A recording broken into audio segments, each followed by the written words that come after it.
For about as long as I can remember here in Taiwan, I've been having a recurring dream. It's not the exact same dream going over and over again, but the setting is about the same. I'm always on a college campus, and I'm older than everybody else, a non-traditional student, struggling to make up some final credits in Chinese. In the dream, I'm always like unable to find my classroom and just stressed about not being able to graduate on time and having to learn thousands and thousands of characters. And then I wake up. Reality is the same. I still have to learn thousands and thousands of characters if I want to succeed here in life and not rely on others too much. 60 to 70% of the population is also speaking Taiwanese. Code switch back and forth.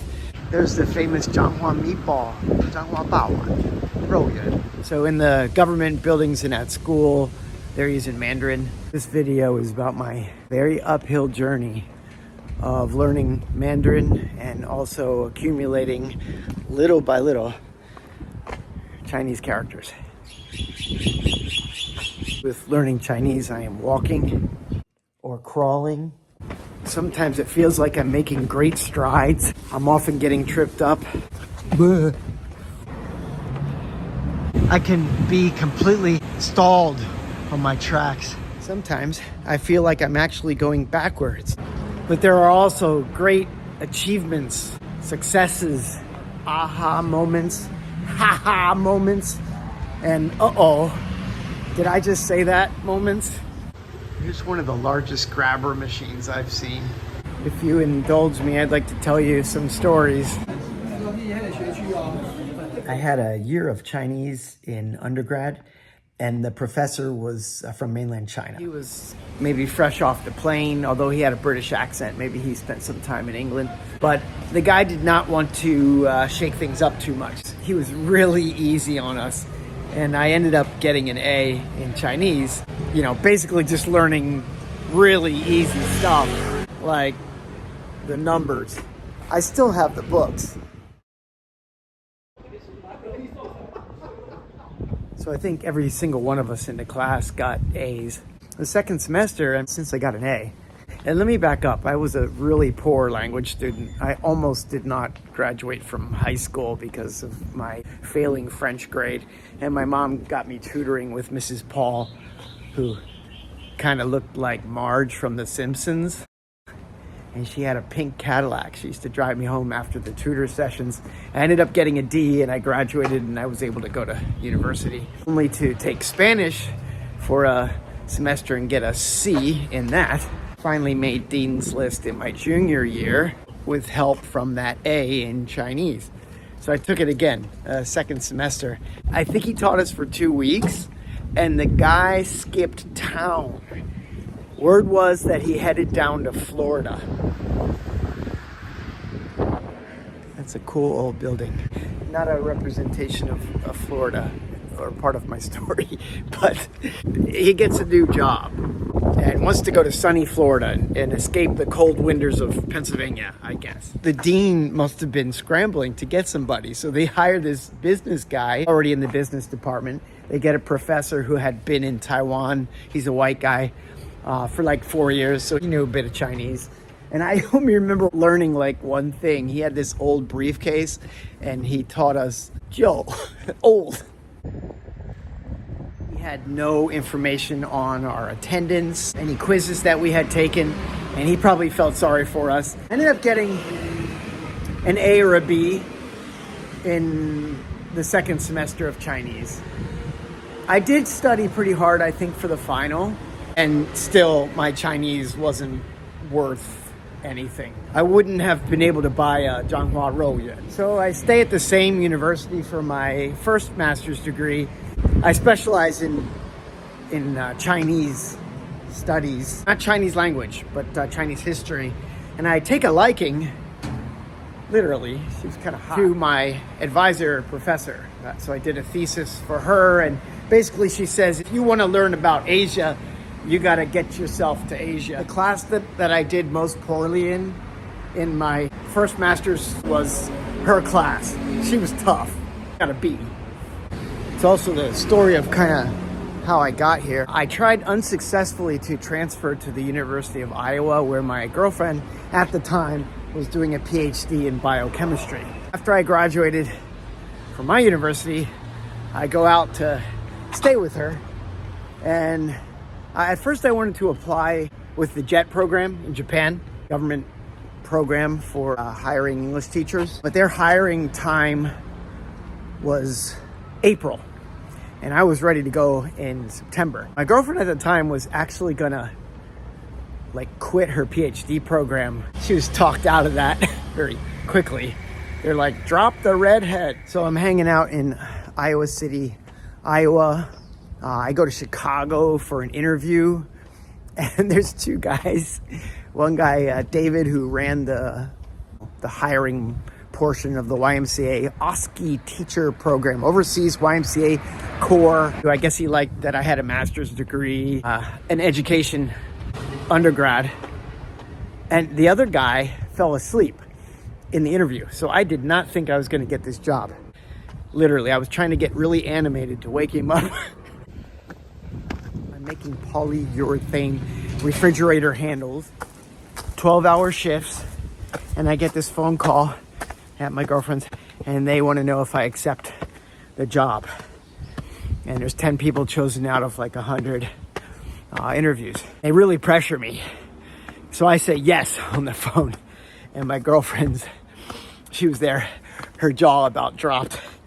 So that was pretty much the end of our relationship. I wasn't thinking about Chinese at that time. I was more worried about doing a good job as a teacher. So in Iowa City, I started to check out ESL programs and visit kindies and stuff.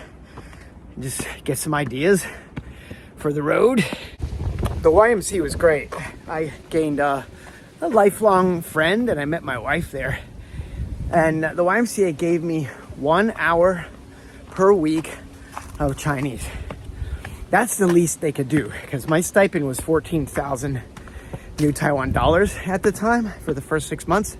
They did give us housing, no air conditioning, for 2.5 years on a semi-tropical island. It would be no problem now. It's nice and cool. Back to my story. 1 hour of Chinese. My Chinese teacher called me Lao Lo. I forget my first Chinese name. My new girlfriend, who became my wife, named me. The family name matches kind of the first syllable of my surname. I got fairly proficient at that, being it was my new name. I had a colleague who came to Zhanghua with me, a woman, Stanford graduate, and her Chinese was just off the charts within her first year. She was blowing me away, and I really felt self-conscious and always scared to use my Chinese in public. But I plucked up courage and I made my mistakes. One of the funny ones, wasn't funny at the time, was I mistook the word for egg for the word for sex. Oh, they're protecting the light array here. Maybe they're afraid of COVID.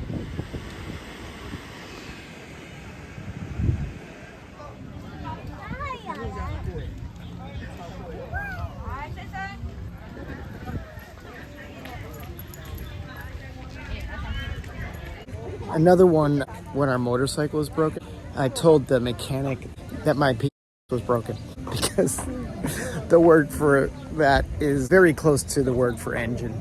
He looks miserable. I thought there would be a phone number on here. I gotta start running pretty soon. I also had some language exchanges, kind of helpful or not. Self-study. My friend used to make fun of me for playing tapes of Mandarin while I was trying to go to sleep. Learning by osmosis. 2 years and 4 months later, with the YMCA, my wife and I I'm planning to do a second master's and she's doing a first. I apply and was accepted to the University of Pittsburgh in the East Asian Studies program. About a third of that program was Chinese studies.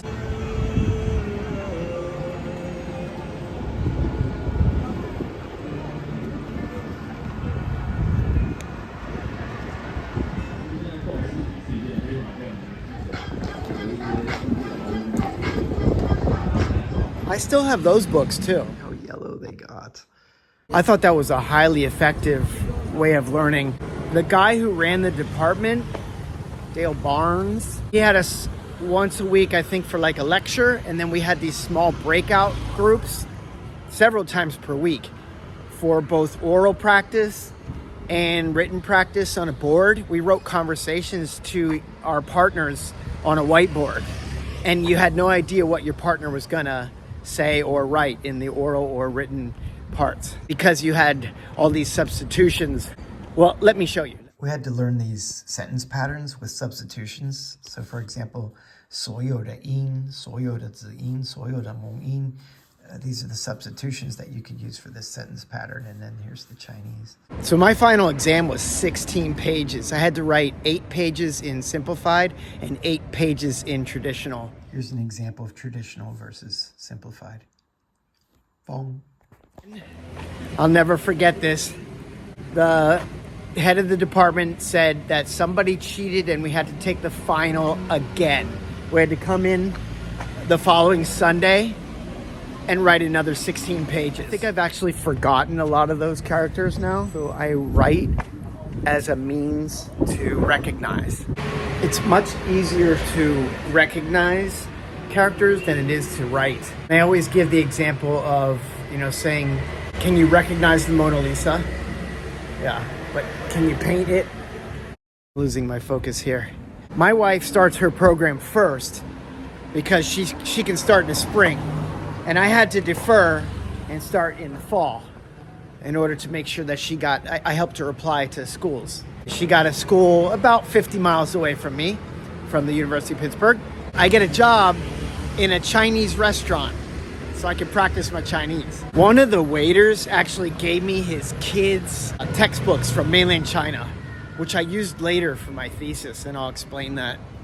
One of my first days on the job, we had fried noodles free to all the customers. As I was bussing a table, I took the table scraps and put them in what I thought was a trash can. And later I find out like that's where they were storing the fried noodles. The boss lady, she just kind of scooped off the top of the fried noodles and the table scraps, said, how you know that is not a trash can. At that time, I was substituting in, I think, 8 schools. I would get a phone call in the morning and go out. I think I worked like nights at the Chinese restaurant for $1 an hour plus tips. I had the choice, minimum wage or $1 plus whatever tips I made.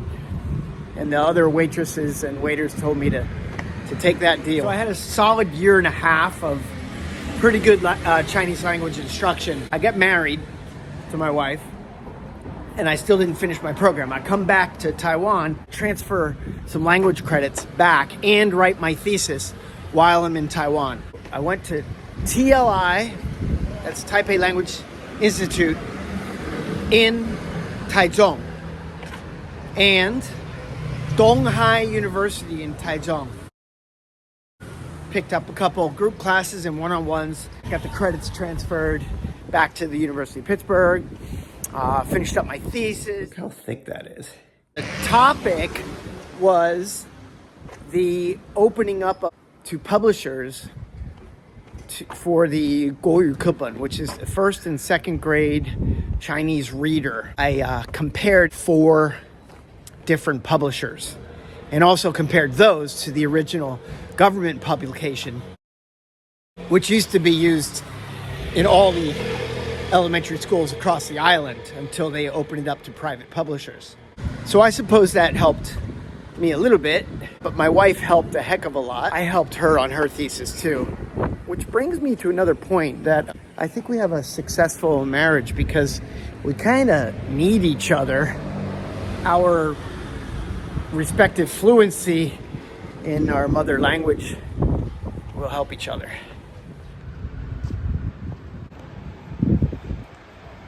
Foo-foo. Sometimes it makes me lazy and I rely on her too much. So I have to remind myself to keep studying. With the internet, there's really no excuse. You can find all the materials you need for free. And when you learn phrases, you just got to get out and use them. If you want to learn characters, you just got to pick up one of these like the kids have. There's all these boxes. You learn the stroke order for the character and you just write them until you got them. That's my story. What's yours? Tell me in the comments. That's all I got today. Runner's Garden signing off. Please like and subscribe.